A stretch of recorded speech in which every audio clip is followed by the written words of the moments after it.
Welcome! In this video I show how I make smothered pan-fried pork chops and gravy with mashed potatoes and steamed buttered peas. Truly some serious comfort food that is so easy to make and very inexpensive. You just might need a nap after pigging out on this meal. I crack myself up. Okay, that was really stupid, but I think it came out really nice, and I hope you give it a try. Okay, I've got some pork loin chops here. Got 4 of them, and these are loin chops that we buy the whole loin and then slice our own chops off of that. So it makes these really cheap. In fact, a lot of times we get these for like $1.88 a pound, $2.18 a pound, whatever. So really cheap. Really cheap and nice, good quality center loin chops. I'm gonna dry brine these for a few minutes before we cook them. So gonna coat them on both sides with kosher salt.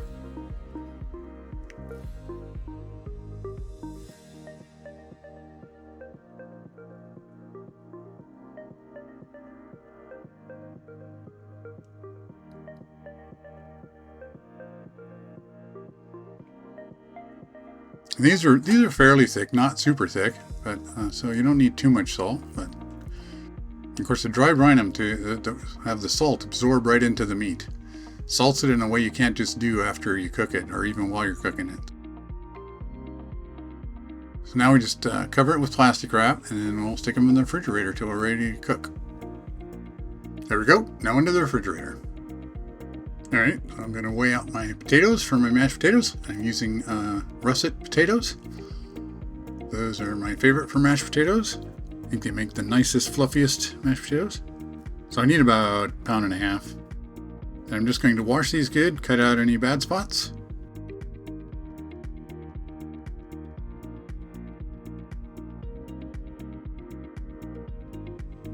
I'm going to make these in the Instant Pot.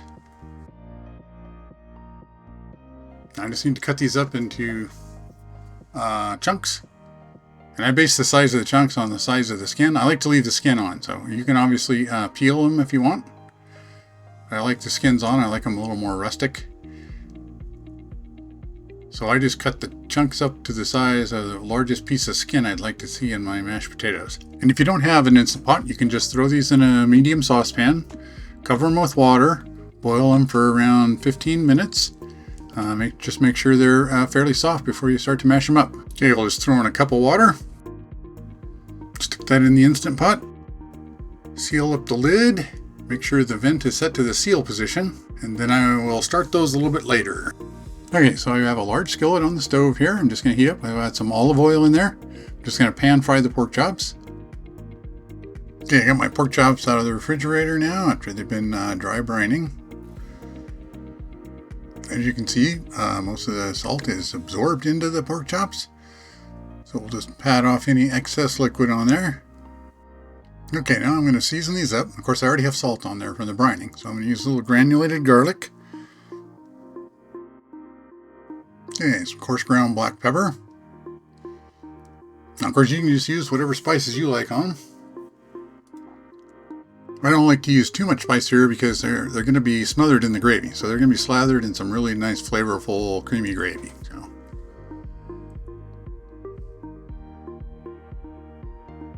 And I do like to season both sides of these because they're kind of thick. So it's good to have seasoning on both sides. Okay, let's get those pork chops in there. Pan's all hot.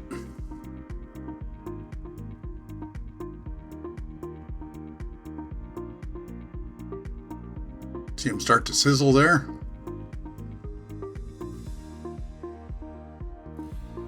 Alright, while those pork chops are cooking, I'm going to go ahead and dice up onion, or slice up the onions here for the gravy. And I got some mushrooms there too. I'm going to chop those up some more. Instead of dicing these, I'm going to just do long skinny slices. I like that in the gravy sometimes. It's kind of nice. Check on our pork chops here. Use a little more color. And I got these baby bellas, cremini mushrooms. They're already sliced, but I'm going to chop them a little bit smaller. You can just use the white mushrooms as well, either one. And I had some left from the previous meal, so we're going to have extra mushrooms in here. Usually it's only just half a pound, 8 ounces.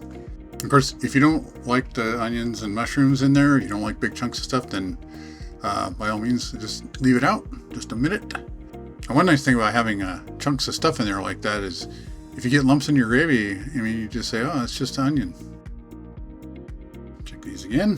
It's looking pretty good. Now when we're cooking these, we don't want to overcook these. We want to cook them to only about 145 degrees in the center. We want to get some good color on there. A little bit of crust on there though. Okay, now's a good time to start our potatoes. We're just going to have these cook for 12 minutes, but of course it takes, 15 minutes or so for it to heat up to begin with. Want to make sure they're done in time, and then they'll just sit and stay warm until we're ready to finish them up. These are starting to look pretty good now. Let's just check out the temperature on them. Okay, I've taken them just a bit too far here. They'll still be good, don't worry. They're not too far gone yet. I'll go ahead and take those out now.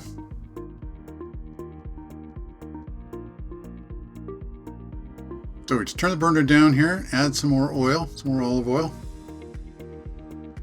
Add in the onions and the mushrooms. And my favorite wooden spatula. I'm just going to cook these down till they soften and release their juices, release their liquid. And as it releases the liquid, we're going to stir it more and to scrape the crusty bits off the bottom there, the flavor we got from that meat. It seems a little dry now, but you'll see in a little bit, it'll release all that liquid, and then we'll be easily able to scrape all that stuff off the bottom and mix it in for our gravy. Now let's put a little salt on these to help them sweat out their liquid a little bit faster. While that's cooking, let's go ahead and get our peas ready.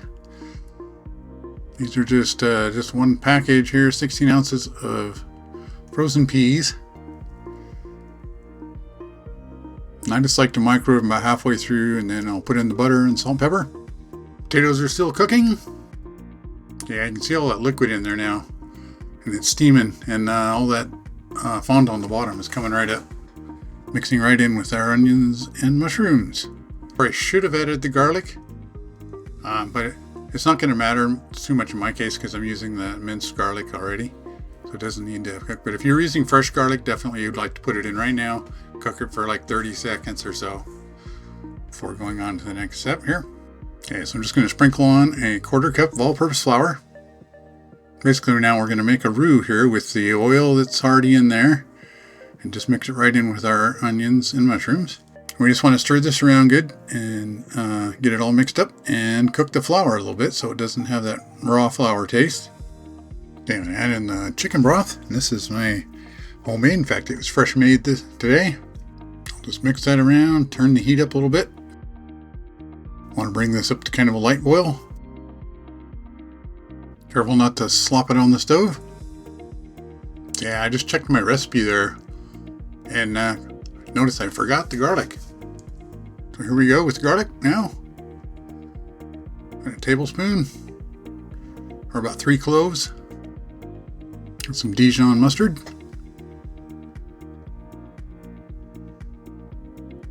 Okay, some Worcestershire sauce, whatever sauce. Since I'm making pork gravy, we're going to add some sage. This is a very common way I make gravy, so if I'm doing chicken, I'll often add poultry seasoning, but for pork, sage is good. Then you can see that gravy starting to thicken up a bit. Starting to look pretty good. So now I'm going to go in with a cup of milk.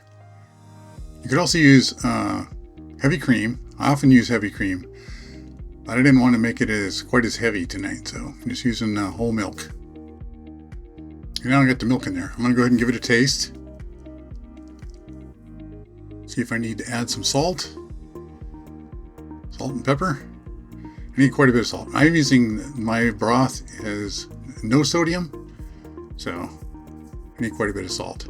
If you use low sodium, you'll need less, of course. And if you use regular, you probably won't need any salt. And I like pepper, so a bit of pepper in there. Taste it again, see how we're doing. Alright, so the potatoes have been done for a few minutes here.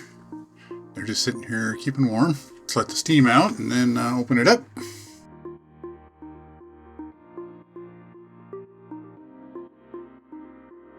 Okay, so I'll just drain out the water. Okay, so we're going with the butter. I got a 1/4 cup of butter. Going with my potato masher. I like these wire mashers because they leave it a little bit chunkier, a little more rustic looking. And now we're going to add it. So we add a 1/4 cup of butter, and we're going to have a 1/4 cup of sour cream, and then a 1/4 cup of cream. That's what we use for 1.5 pounds of potatoes. And if you want the full recipe for making different amounts, I have a video on making mashed potatoes in the Instant Pot that has a chart in it for the different amounts of potatoes. Okay, a 1/4 cup of sour cream. 1/4 cup of heavy cream. I'm only going to pour in part of it and then stir it up and see how thick it is. See if I need more. I don't like to get it too thin, too creamy, you know. Well, creamy is good. Thin is not good. And you could just pour it in out of the carton if you want instead of measuring it. Yeah, that looks pretty good. Next, I'll season it up. Salt and pepper.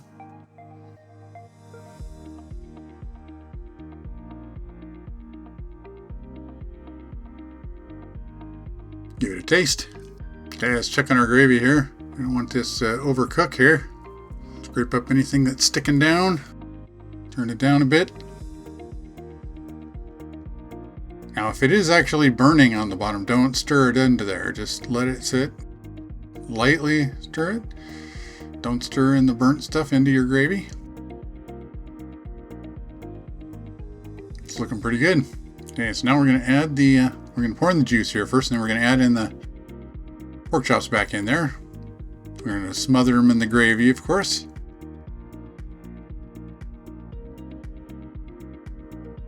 And mostly we're just going to reheat them here. We're not trying to cook them. They're already done. Just smother them real good. Finishing up seasoning here.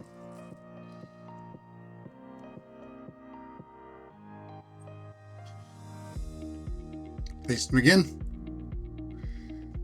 Good to go. I will just put the lid on to keep them warm and keep them from drying out. Okay, so the peas are about halfway through now. Take them out. I'm going to add in 3 tablespoons of butter. These are buttered peas after all, so I'm going to add a little. Normally I just use a couple, but 3 is good for the peas. If there was any liquid here, this is where you pour it out before you put the butter in. And season them up with a little salt and pepper. And then back into the microwave for the other half of the time. Okay, peas are done. Stir them up. They are ready to go.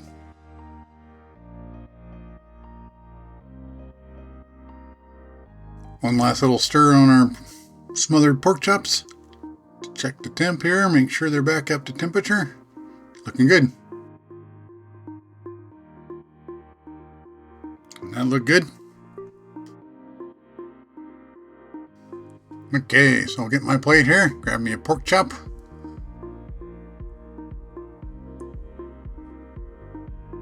Get me some of these buttered peas.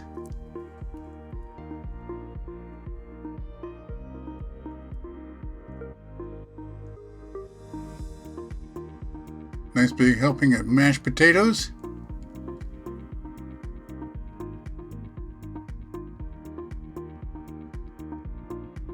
And then we'll get us some of that gravy for our potatoes.